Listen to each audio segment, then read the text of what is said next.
What is up, guys? What is up? So today's episode is going to be something that I haven't talked about on the show yet. I've been a little on the fence. I'm torn between opinions on this. It's not that clear cut to me. And that is the Venezuelan and the Iran situations, which are both regime change situations. And like I said, I'm on the fence on them because on one hand, I feel as if, okay, well, if we go and we take out Maduro or we regime change in Iran and nobody gets killed, nobody gets hurt, there's no long drawn out war, and there's not serious consequences, and we don't spend that much money, then I'm not too worried about it. But on the other hand, if it does become an ongoing thing for the rest of Trump's presidency to be going at war with all these countries and spending trillions of dollars on it instead of focusing at home, then I can see why the America First and a lot of his base are pissed. Because let's be real, Trump's base is very, very pissed right now. You have the libertarian Dan Smith sides, you have the Nick Fuentes America First sides, and you have all these different factions. Now, Nick Fuentes is supporting him on, I believe it's the Venezuelan, but he's on the fence, I think, on Iran. I can't think off the top of my head, but I know Dave Smith is against all these wars. And it's just very interesting because you have all these MAGA people coming out saying, this isn't what I voted for. And then you have other MAGA people that are saying that this is what I voted for. My thought is, I think that a lot of these influencers are actually taking a gamble, because it's really hard for me to know what's right or wrong until we actually see what Trump does. Whatever he does with this Iran situation will determine, okay, was this good or bad? It's kind of like when they took out the nuclear sites.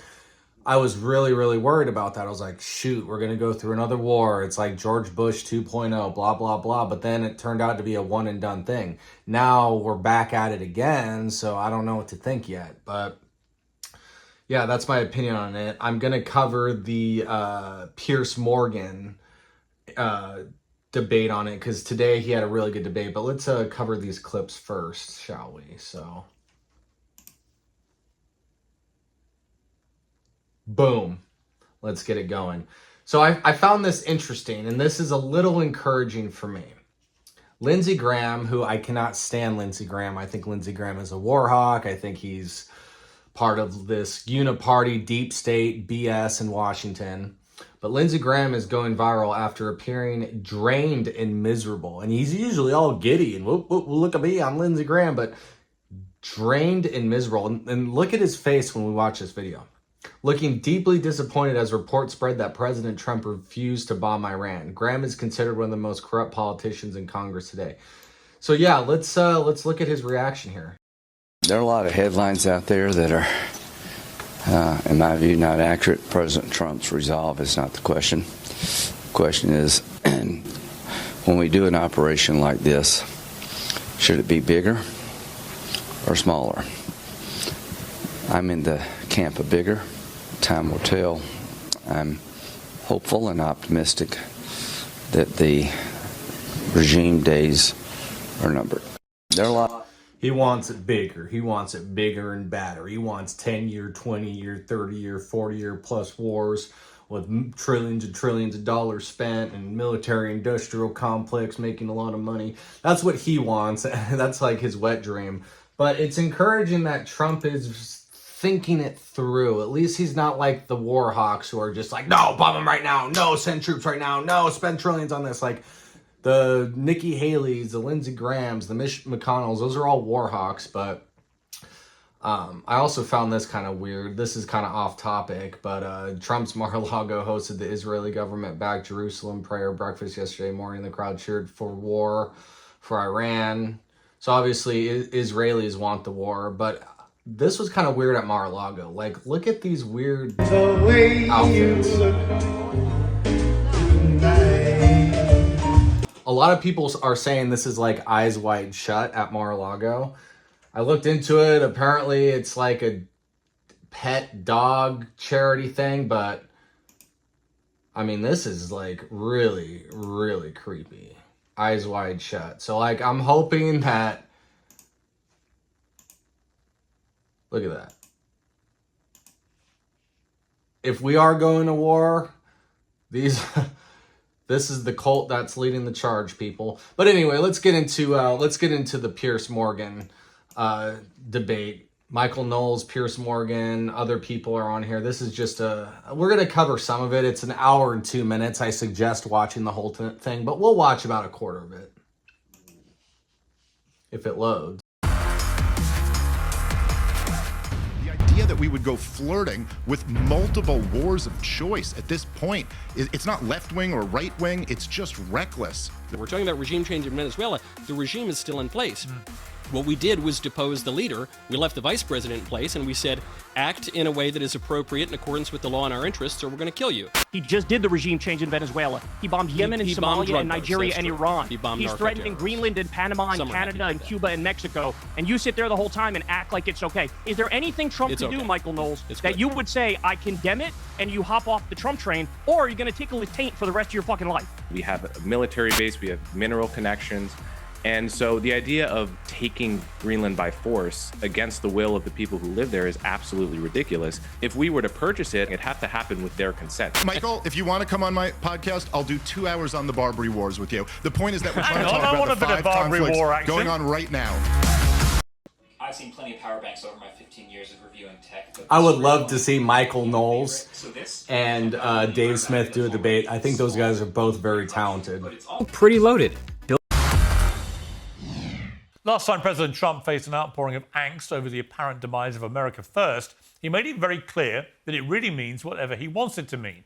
Funny enough, it was airstrikes on Iran which triggered that debate. At the time of the recording this looks entirely possible that recent history will be repeated. Ever since Trump became president, most foreign policy bigwigs have written many mournful op-eds and essays about American isolationism and its shriveling influence on the world. Now the feverish talk is of an imperial Trump building an American empire with dominion of the Americas and tentacles stretching to Tehran. So if the Donroe Doctrine, as people are calling it, means doing anything that's in the US national interest, the question is whether big interventions in Nigeria, Syria, Venezuela, Greenland, Mexico, and Iran are in fact in the US national interest. What happened to just worrying about the price of eggs? And where does it leave the many people who thought that the peace part of peace through strength really was in the US national interest all along? Well, joining me to debate all this is Dave Smith, host of Part of the Problem, Coleman Hughes, host of Conversations with Coleman at the Free Press, Kyle Kulinski, aka Secular Talk, and Michael Knowles, host of the Daily Wire's Michael Knowles Show. A truly stellar panel, even given the calibre of the stellar panels we have, which I think you were discussing with Theo Von, in fact, Dave Smith, in a complimentary way. So thank you, and Happy New Year to all of you. Dave Smith, let me start with you. Welcome back to Uncensored. Thank you. There's a lot going on. You know, I decided to have a week off after Christmas. Big mistake. Never have a week off in the Trump administration. It seemed like all hell was breaking loose. And yet, if you park the rhetoric, which can be very incendiary on all sides, and you cut to the presumed ideology of what Trump is trying to do here, I do see the argument. I may not agree with all of it, but I see the logic of what he's trying to do and why he thinks it's in America's interest. And that applies to whether it's Venezuela and getting rid of Maduro, or whether it's the Iran situation and so on. Do you see the logic, even if you don't agree with it all? No. Okay. Piers, it's as you said, Donald Trump can say America first means whatever I say it means, but if America first meant one thing to everybody who's ever uttered the phrase, and then he wants to change that to mean America first means regime changes all around the world, huge, enormous, unthinkable bloated defense budgets like he just requested from Congress. And if he... Which I will admit, I do not like increases to our defense budgets. I do not think that is good for our economy, for our dollar, for our national debt, but let's continue. He's going to think that none of his supporters are going to have a problem with that, or that they're all just going to change their views because he decided to change his. I think he's going to find out how well that works for him in the midterms this year, and I think it's going to be a disaster. And, obviously it's true, Pierce, as you said, and we all know Donald Trump will say all types of crazy things and then never follow through with that. But he also just asked Congress for a $1.5 trillion defense budget. And that, to me, does indicate that he is anticipating a real deal war coming up, or at least the possibility of it. And if he means the things that he says, I mean, I don't exactly know how you do that. I don't know how you say we run Venezuela and we'll dictate who the next regime is and we'll dictate where the oil goes without at least an effort of like 100,000 troops. I'm not even sure that would be enough to do it. So it's unclear what exactly the next move is going to be, and that's really when we'll find out what he's going to do. But no, Piers, the idea that we're 38 or maybe 39 by the end of the show $1 trillion in debt right now. We have major problems in this country, and we have a hot war raging on in Europe, which is a proxy war between the entire West and the biggest nuclear armed power in the history of the world. The idea that we would go flirting with multiple wars of choice at this point, it's not left wing or right wing. It's just reckless. There's no wisdom in it. Michael Knowles, I guess the argument against what Trump is doing is that many people who voted for Trump bought into the concept that what America first was take care of what's happening in your own backyard and stop meddling in foreign affairs. And now they're waking up almost on a daily basis to seeing Donald Trump proudly and aggressively talking about meddling in all sorts of foreign affairs. Is there a contradiction or hypocrisy or even a betrayal of voters going on here? Not at all. First of all, Venezuela is in our own backyard, and it's been the policy of the United States in 1803 to manage the Western Hemisphere. So that that's a cornerstone of American foreign policy. I think it is charming that Dave is defining America first in the way that he prefers, and I think there are plenty of people who wish to do that. But Dave, though a very popular podcaster, never won a presidential election, and Trump has been clear on what he means by America first, the political movement that he built, that people voted for in his coalition since the beginning. President Trump campaigned the first time around on destroying ISIS. So obviously that does not mean that America's only going to look inward. President Trump has carried out attacks, military operations that were extremely successful in Iran, in Syria, and Afghanistan, obviously in Venezuela. He's been talking about taking Greenland and even invading America's evil top hat, Canada, though I think he's mostly joking about that one, since the beginning.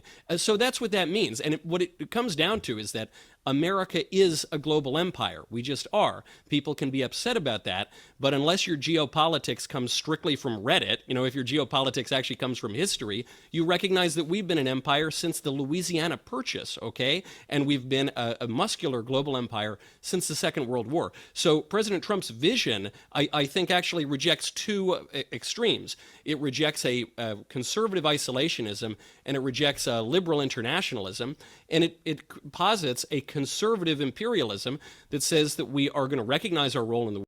And I could kind of see Trump being in the middle, because you saw how Lindsey Graham looked very disappointed. Lindsey Graham is full gung-ho war. So Trump might be an imperialist, which sounds scary and unattractive to a lot of his base, but that's just the way it might be. But at least he might not be like a George Bush type or, LBJ Vietnam War type. Hopefully. Like I said, I have no idea what's going to happen. But the problem is all four of the people on this panel, they all kind of are banking on, like Dave Smith thinks it's a bad idea no matter what. He just sees no logic in it. But on the other side, Michael Knowles is like basically defending it. So it's like, we really don't know until after the fact. Like once Trump makes a decision on what he's going to do next, then we can evaluate who was right and who was wrong. So we can clip this interview. I think this is a very, very important interview, or I should say debate on Piers Morgan, because, they're bringing up basically all the talking points on both sides. World, but we are going to pursue that role in limited ways with America's interest at heart. So there's been no regime change in Venezuela. We're talking about regime change in Venezuela. The regime is still in place. What we did was depose the leader. We left the vice president in place, and we said, act in a way that is appropriate in accordance with the law and our interests, or we're going to kill you. Yeah, and like I said, the guy Maduro is a jerk. He's a bad dude. He's corrupt. He's in bed with these cartels. He's a socialist, which I am totally against. So if the whole mission was get in, kill Maduro's guards or whoever, take him, bring him back and his wife, and that's it, nothing else, and then we get oil out of it, big deal. If the Venezuelans are happy and if Maduro's gone and he's a jerk anyway, like what's the real loss? Like we can whine, oh, regime change, even though they left the second in command there. It's like, just wait to see. And now if they start sending troops over there, or if they start bombing and killing civilians, then I'm going to be totally against it. And I'm going to drop a video just roasting Trump. But right now, I'm just too in the middle on it. You know, I'm open-minded and I'm willing to see what happens. And another thing about Greenland, because they're going to talk about Greenland. If Greenland is consensual and says, yes, I would like to be bought, or, you know, with deals with Denmark because Denmark runs Greenland. If Denmark and the United States come to an agreement, then yeah, hell yeah, let's take Greenland, use it as a strategic trading poster and military aspect, because, you know, the arms race between AI and from China and the United States is going rapid. It's going fast. So we got to make all these strategic moves to defend ourselves, whether it's through military purposes or through AI technology purposes, through GDP purposes. There's all these games that have to be played, like you're playing Civilization, to win the arms race or win the AI race or win this or that race against China and Russia. So this could be a strategic move that us peasants, us normal people, don't even know because we're not sitting in those rooms. Or it could be corrupt military industrial complex stuff. Or it could be a blend of both. We'll see what happens. That's very different than a Bushy-era neocon regime change in Iraq. Even when we're talking about Iran, the Trump administration has not gone in a particularly overt way yet. But even there, we would be talking about a restoration of the Pahlavi regime, most likely, that goes back to 1925. So I grant there are all sorts of risks to interventions. But we're the global empire, you know, and frankly, even the American Revolution comes out of wars of global empire. It comes out of the 7 Years' War, which itself was a derivation of the War of Austrian Succession. To pretend that we don't have a role in geopolitics is to ignore all of American history. Okay, Carl Kalinske, I can see you grimacing through a lot of what Michael was saying there. You said Trump says the US will run Venezuela and he threatens Colombia and Mexico. Arrest this psychotic motherfucker. Before I get you to expand on... By the way, I just want to say I can't stand Kyle. He is just a libtard. Later in this episode, towards the end, I'm not going to cover the whole thing, but if you watch this Piers Morgan Uncensored episode, you'll see at the end that he basically defends the whole Renee Good situation, which I totally roasted a couple videos ago, which I encourage you guys to check out. So I cannot stand Kyle, but either way, he brings up some valid points. That thesis. I mean, the point I was making to Dave, if I want to elaborate on where I sit with this, because I've had a bit of time to look at this play out, is you look at Maduro. Everyone thought, my God, this is going to be World War III. Actually, Maduro is going to end up in a New York courtroom and he's been got rid of. Everyone seems to agree that's a good thing for not just the Venezuelan people, but the world. No American troops died in what was an incredibly efficient surgical military strike to get him out of there. And if you have a more compliant leader of Venezuela, albeit part of the same regime, that can probably only be a good thing. If you look at the argument about Greenland, for example, I've been struck by some of the people that I didn't expect to think this was a good idea. It was a British general last week talking about this, saying that from a strategic security point of view, it would make perfect sense for America to have Greenland. And is there a deal to be done? He didn't think invading it was the right thing, and nor do I. But is there a deal to be done with 60,000 people who live in Greenland that could actually improve the security of the United States and the West against the obvious threat from China and Russia and so on? And I can get through the others. Iran, you know, getting rid of the Ayatollah and the mullahs is unquestionably a good thing for the world. It's how you do these things and whether you... Yes, and Pierce makes a good point that in Iran, they're killing people for protesting and rioting and stuff. Like, people are ending up in body bags. It's real ugly in Iran. And we can't really feel bad for that regime. They're bad for the world. I think Pierce has a very moderate, in the middle. Pierce kind of has the same viewpoint that I have. And I normally disagree with Pierce on a lot. Like, I'm constantly roasting Pierce. You know, when I'm watching videos on my own, I'm mocking the guy. I think he's goofy sometimes, but I do love his show and I respect Piers Morgan. I think he's a smart guy. And I do kind of agree with him here more than the other four on the panel. plan and prepare properly for what follows next, that I think are the debatable points. And history says that's normally, unfortunately, been very badly done. But this is what I meant when I said to Dave that I understand the argument. I may not agree with all of it, but I do understand the logic to what Trump is doing here. Do you? No, because we don't have a right to act like this around the world. We're supposed to be a nation among nations, not a nation above nations. And they used to at least lie to us in the past and say that this is good for the world and we're spreading freedom and democracy. Now they don't even bother to lie. Now it's naked, rank, disgusting imperialism where they say, we're going to take the oil. And the point is that we're going to take the oil. We're going to take the minerals. We're going to take the precious metals. We're doing this for our corporations. We're doing it for the Epstein class, the billionaires. And this, to piggyback on what Dave Smith said, is frankly not what many of the MAGA voters thought they were signing up for. They thought America first actually meant America first. By the way, you also replaced the Maduro regime with the Maduro regime. Congratulations on that. It's also been now a week straight of pro-regime protests. Now you have roving gangs of Venezuelan militias that are kidnapping Americans. But again, I come back to the fundamental point, which is if you sign on to stuff like this, you're saying might makes right and the law of the jungle is back. What you're saying is China has a right to go into whatever smaller country they want and depose the leader and say we're doing it because we can and we have the right to do it and we have bigger guns and there's nothing you can do to stop it. So what is a right anyway? Like who's gonna tell the United States what to do? Being the military superpower in the world, we basically run the world. I think anybody knows that.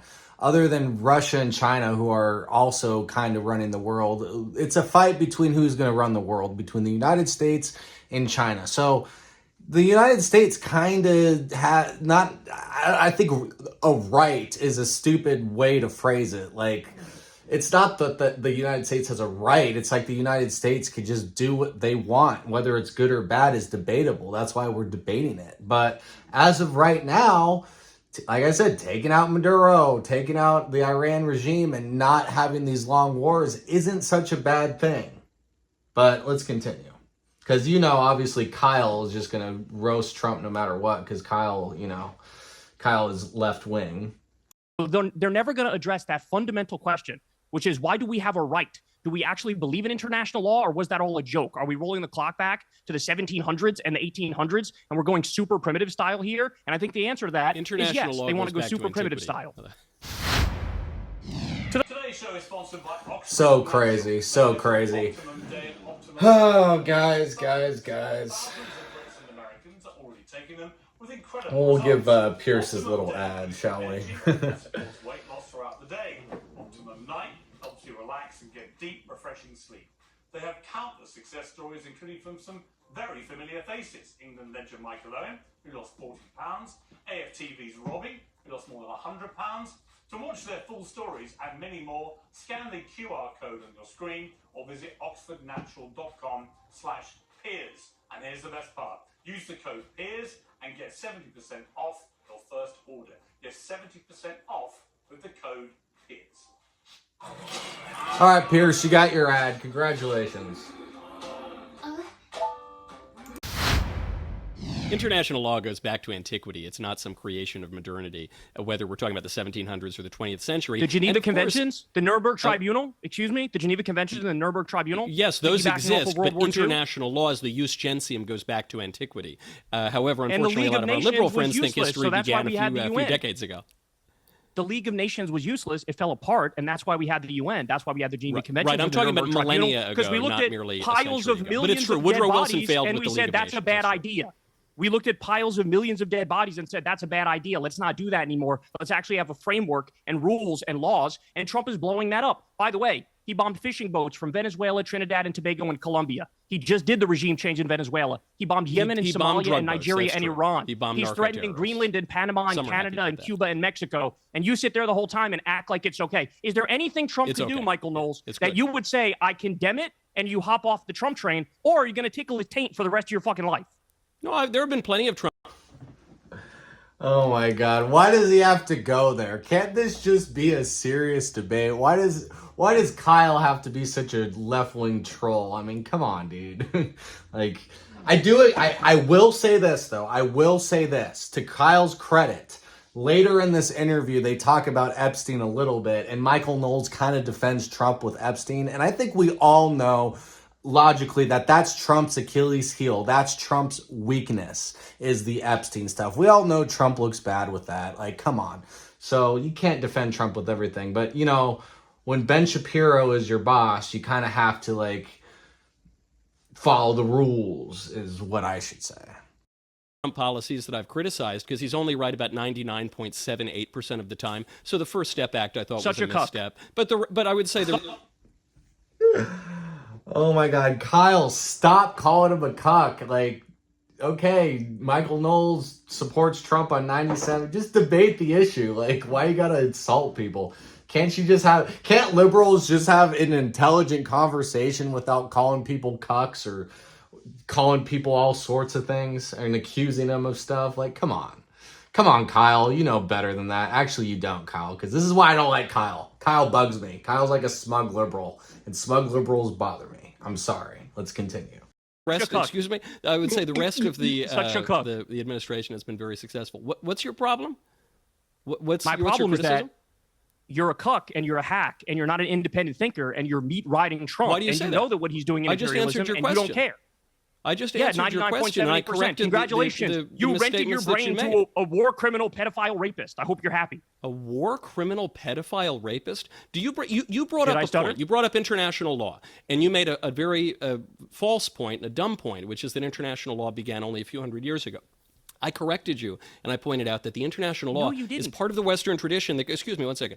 It goes back to antiquity. It's a principle of the jus gentium. And then you said, well, international law has failed because of the League of Nations failure, which I think is actually undermining your argument and proving my point and proving Trump's point, because the liberal internationalism that was established by people like Woodrow Wilson did, in fact, fail, which is why we need to restore an older and more classical conception of the international order, which is precisely what Trump's doing. So I think you've hoisted yourself... And I think what Trump's doing is very experimental in the modern age, because if we're going to this classic imperialistic kind of style of foreign policy in the modern era, who knows what's going to happen? It's very risky. And I know it's very scary to a lot of the MAGA people that kept saying no new wars. I was one of them. I don't want new wars. I do kind of wish he would just focus on us and focus on American domestic issues. But if there is this grand plan at the end of the tunnel where by his fourth year we have all this cheap oil that,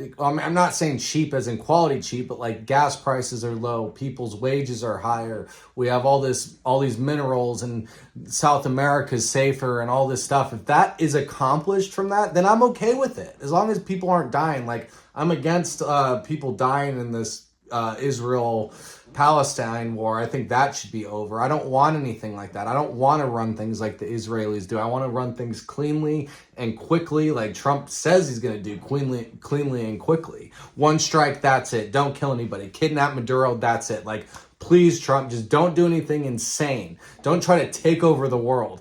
You know, but you never know. He might. With your own petard. And then you just make a lot of vulgar sort of non sequiturs because you don't have a leg to stand on. All right, let me bring in... Let me ask you this question. Hold on, Piers, let me ask him a question real quick. Tell me the name of the Minister of Defense in Venezuela. I don't know. Whatever his name is. Well, and that's the problem, is that you're advocating for a regime change. You don't know the first thing. I didn't. I just said the opposite. You're I argued for against a regime change. He actually said the opposite. I heard Michael Kyle, I just want to correct something. Michael Knowles say the regime remains there, right? Yeah, dude, he just said that there was no regime change. So, like, come on, Kyle. Like, you're just making shit up or remembering shit wrong in the moment.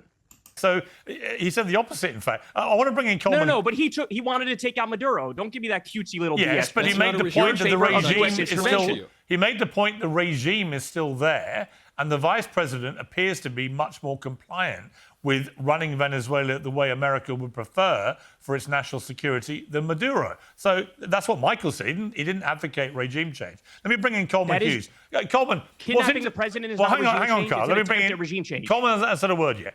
Coleman, what's interesting about you, I think, with this is you've been, I think, striving to be quite nuanced with your take on all this stuff that's going on. And that's kind of where I found myself, is that sometimes taking a beat, looking at it from just a step away, and trying not to be too knee-jerk about all these things often, A, can be beneficial to your mental health, but actually can probably better, I think, represent what is really going on here. You know, everyone wants to go to extremes very, very quickly about everything and take a very tribal position. I've been struck by your, I think, you know, quite intellectually honest attempt to be more nuanced. So what do you think about all this?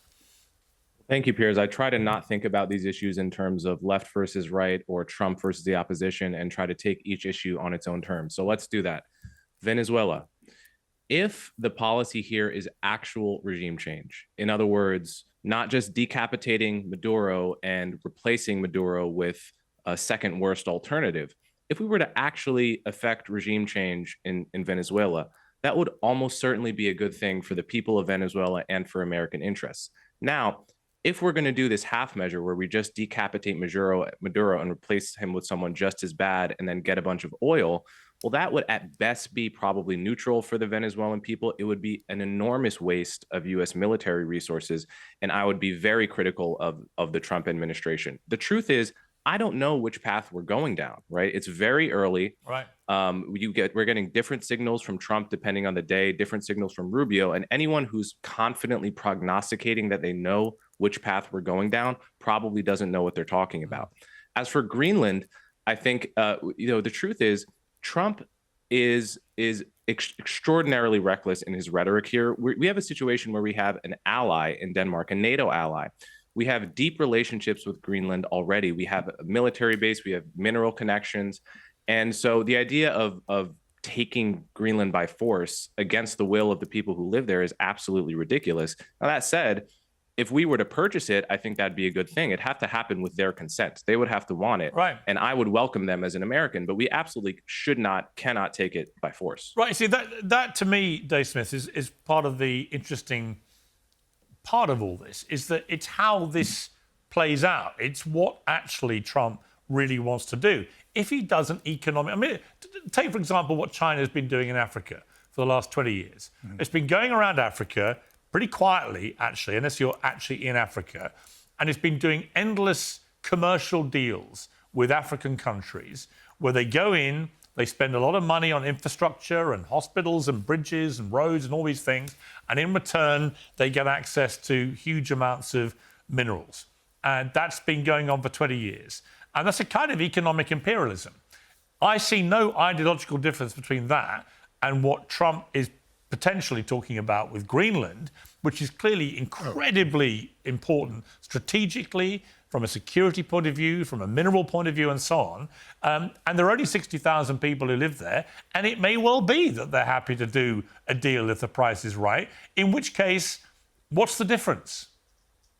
Yeah. Well, I'll say I pretty much agree with Coleman, I guess, on that. Like, if it's voluntary, then okay. I don't really know enough about Greenland to really speak on it intelligently, but I could not disagree more with the take on Venezuela. And I think it's crazy, Piers. I also think, it just after the last 25 years, and I'm not saying they're exactly the same, but the idea that we're just talking about regime changes in Iran and Venezuela and saying it would undoubtedly be a good thing if this regime were to fall. Well, maybe, but there's a really important question of what comes next. And if you want to say that, we've had a long history of regime changes in Latin America that have been disastrous too. We overthrew a communist government in the 50s in Guatemala, led to a civil war where hundreds of thousands of people died. So the idea that it's a guarantee that it would be a good thing if either one of these regimes fell, we certainly don't know that. And one of the other things we know is that you really don't get much of a say in what replaces the regime that falls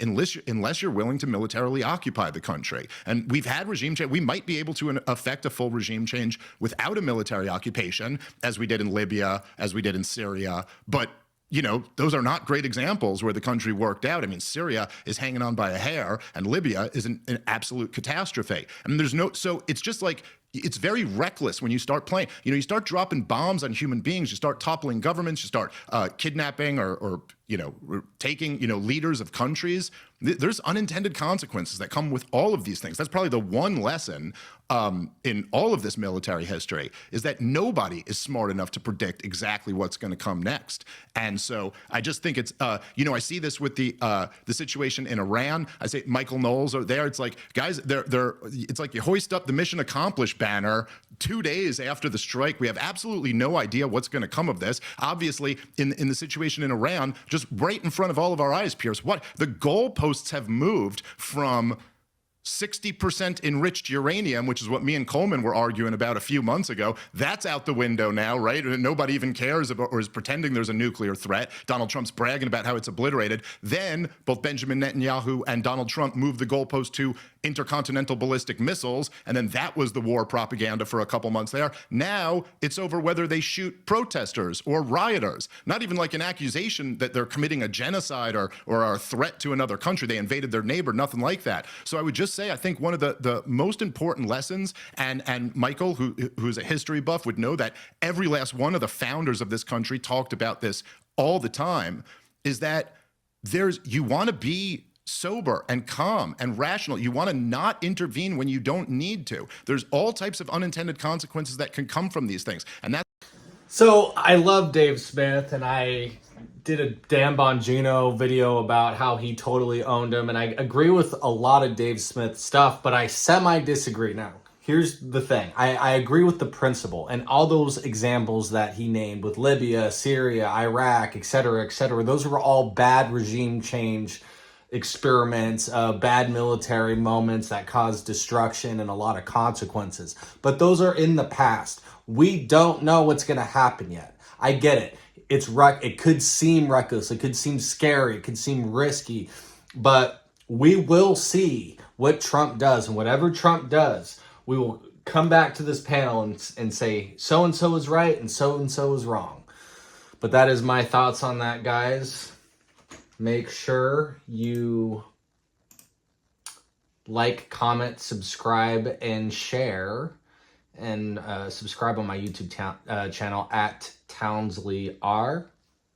Don't forget I'm on X. I am silently growing. Look, I'm already at 136 followers. I was like at 20-something last week or so. But yeah, follow me on X at Ryan Townsley. This is Townsley R. signing off. Bye-bye.